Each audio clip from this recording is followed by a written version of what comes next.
श्री गणेशाय नमः। ओम श्री गुरुवे नमः। आज की चर्चा संत श्री डोंगरे जी महाराज की भागवत कथा प्रवचन भाग 4 पर आधारित। वेदों में, उपनिषदों में दो संतों के नाम ऐसे आते हैं जो जन्म से ही मुक्त हैं। शुको मुक्तः, वामदेवो मुक्तः। एक वामदेव ऋषि का ऐसा नाम आता है। वामदेव ऋषि संसार में आए, कभी माया का स्पर्श हुआ ही नहीं। जन्म से ही सुखदेव जी महाराज में ज्ञान, वैराग्य और भक्ति तीनों परिपूर्ण हैं। यम प्रव्रजंत मनुपेतम पेत कृत्यम द्वैपायनो विरह कातर आजुहाव पुत्रेति तन्मयतया तर्वोभिदनेदु स्तम सर्वभूत हृदय मुनि मानुतोस्मि। ज्ञान, वैराग्य और भक्ति तीनों परिपूर्ण हैं सुखदेव जी महाराज में। इसीलिए वे 7 दिवस में मुक्ति दे सकते हैं। परीक्षित का प्रश्न था, 7 दिनों में कौन मुझे मुक्ति दे सकता है, कौन मुझे परमात्मा का दर्शन करा सकता है। ज्ञान, वैराग्य और भक्ति जहाँ तीनों परिपूर्ण हैं, वही 7 दिवस में मुक्ति दे सकता है। सुखदेव जी महाराज जैसे अधिकारी सिद्ध सद्गुरु हों तो 7 दिन बहुत हैं। केवल प्रेम से स्पर्श करें तो परमात्मा का दर्शन हो सकता है। गंगा किनारे सुखदेव जी महाराज ने राजा परीक्षित को कथा सुनाई है। सुखदेव जी महाराज ने अनेक जीवों का कल्याण करने के लिए घर छोड़ा था। जब सुखदेव जी घर छोड़कर जाने लगे, माँ को दुख हुआ। मेरे बालक भले ही लग्न न करे, घर में ही रहे, उसको देखने से मन पवित्र हो जाता है, उसको देखने से भगवान याद आते हैं। मेरा बालक ऐसा है। तब व्यास जी महाराज ने समझाया, जो अतिशय प्रिय लगता है वह भगवान को अर्पण करो। साधारण मानव का ऐसा स्वभाव होता है कि उसको जो अच्छा लगता है वह अपने लिए रखता है, जो अच्छा नहीं लगता है वो दूसरों को दे देता है। अच्छा मेरे लिए, इसी का नाम आसक्ति है। अच्छा दूसरे के लिए, उसी का नाम भक्ति है। व्यास जी महाराज अपनी पत्नी से कहते हैं, तेरा पुत्र अनेक जीवों का कल्याण करने के लिए गया है। फिर भी व्यास जी जब उनके पुत्र घर छोड़कर जाने लगे, हे पुत्र कहते हुए उनके पीछे दौड़ते हैं। तब सुखदेव जी महाराज ने कहा है, कौन पुत्र है और कौन पिता है, परमात्मा के पीछे पड़ो। पिता पुत्र के संबंध में केवल आसक्ति है। आसक्ति से जीव बाप होता है, आसक्ति से ही जीव पुत्र होता है। जीव का ईश्वर से संबंध सच्चा है।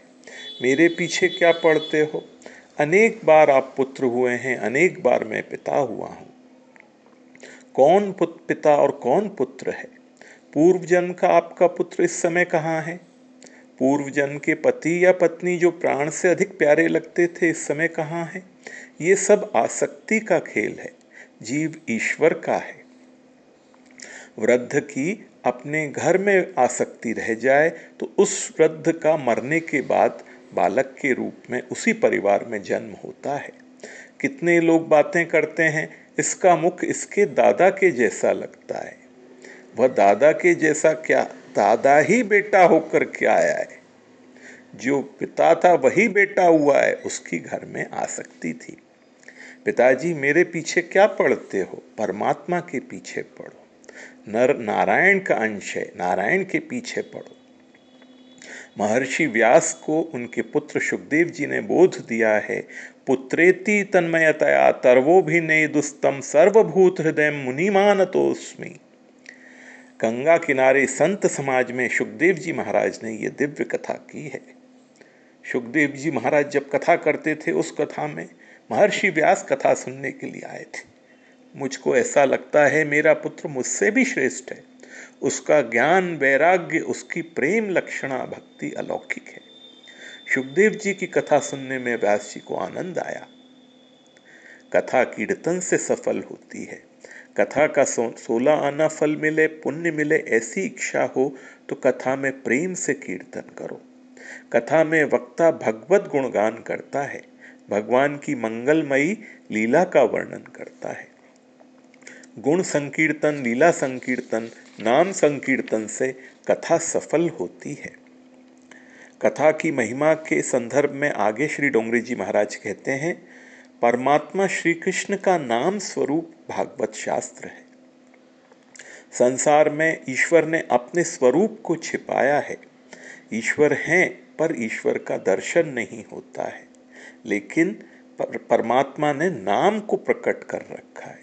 जो शक्ति भगवान में है वही शक्ति भगवान के नाम में भी है। भगवान का दर्शन नहीं होता है। कदाचित किसी को दर्शन हो तो भगवान को पकड़ नहीं सकता है। 2 मिनट 3 मिनट भगवान दर्शन देते हैं, फिर अदृश्य हो जाते हैं। लेकिन भगवान के नाम को मानव पकड़ सकता है। जहाँ नाम है वहीं भगवान है। नाम सेवा से ही मन की शुद्धि होती है। मन को भगवान के नाम में रखो, नाम का ध्यान करो। रूप का ध्यान करना कठिन है। भगवान के नाम का ध्यान करो, नाम का चिंतन करो, नाम का स्मरण करो, नाम का जप करो। नाम सेवा से ही बिगड़ा हुआ मन शुद्ध होता है। मानव अपने मन को शुद्ध कर सकता है। शुद्ध करने का एक ही उपाय है, मन को भगवान के नाम में रखो। भगवान का नाम अमृत से भी मधुर है, आनंद देने वाला है। जो सर्वकाल जप करता है उसी को अनुभव होता है। जगत के सभी संतों ने, महात्माओं ने नाम सेवा बहुत की है, तभी मन की शुद्धि हुई है। भागवत भगवान श्री कृष्ण का नाम स्वरूप है। नैमिषारण्य में शौनकादि मुनियों ने सूत जी से प्रश्न किया, आज तक बहुत सी कथाएं सुनी हैं, सबका सार क्या है? सूताख्या ही कथा सारम, सबका सार तत्व क्या है वह समझाओ। ये सभी ऋषि बाल कृष्ण लाल के सेवक हैं। आप जिसकी सेवा स्मरण करते हैं आप वैसे ही हो जाते हैं। श्री कृष्ण सारभोगी हैं, इसीलिए श्री कृष्ण की सेवा स्मरण करने वाले वैष्णव सारग्राही बन जाते हैं। भगवान को माखन मिश्री बहुत प्रिय है। माखन सभी का सार है। सेर 2 सेर दूध पीना ठीक है, बहुत बहुत दूध पीने से वायु हो जाती है, पेट भारी हो जाता है। लेकिन 1-2 तोला माखन खाने से पेट हल्का रहता है, शक्ति जल्दी आती है।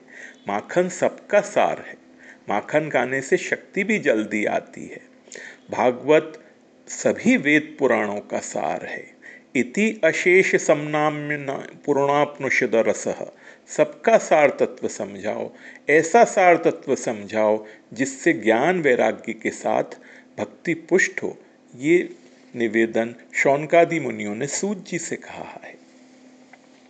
कथा सुनने के बाद प्रभु में प्रेम बढ़ता है। ज्ञान वैराग्य के साथ भक्ति को पुष्ट करने के लिए भागवत की कथा है। शौनकादि ऋषियों ने सूत जी से कहा, ऐसी मधुर कथा सुनाओ कि भगवान श्री कृष्ण का प्रत्यक्ष दर्शन हो। कृष्ण प्राप्ति करम शाश्वत साधनम तद्वदाधुना। वेदांत का सिद्धांत है, ईश्वर दृश्य नहीं, ईश्वर दृष्टा है। भगवान ने आँख को देखने की शक्ति दी है। जिस प्रभु ने आँख को देखने की शक्ति दी है, उस भगवान को आँख नहीं देख सकती। वेदांत का सिद्धांत है, ईश्वर दृश्य नहीं है, ईश्वर सबके दृष्टा हैं। साक्षी चेता केवलो निर्गुणस्य, भगवान सबको देखते हैं। जो सबको देखते हैं उनको कौन देख सकता है? वेदांत का सिद्धांत अच्छा है, किंतु भक्ति में एक ऐसी शक्ति है कि जब वो बहुत बढ़ जाती है तब भक्त जो है वह दृष्टा हो जाता है और भगवान को दृश्य होना पड़ता है। दयित दृश्यताम दिक्षु ताबकाः, हे दयित दृश्यताम प्रत्यक्षि भूयताम। भक्ति में ऐसी शक्ति है। भक्ति जब बहुत बढ़ती है तब भगवान को दृश्य होना पड़ता है। भगवान का दर्शन ज्ञान चक्षु से होता है, किंतु भक्ति जब अतिशय बढ़ती है तब चर्म चक्षु से भी भगवान का दर्शन होता है। साधारण भक्ति से नहीं, अतिशय भक्ति जब बढ़ती है तब जिस आँख से मानव जगत को देखता है उसी आँख से भगवान का दर्शन भी होता है। ऐसी मधुर कथा सुनाओ कि श्री कृष्ण भगवान का प्रत्यक्ष दर्शन हो। कृपा करो। शौनकादि ऋषियों ने सूत जी से ऐसा निवेदन किया है। आज की चर्चा यहीं तक। ओम श्री गुरुवे नमः।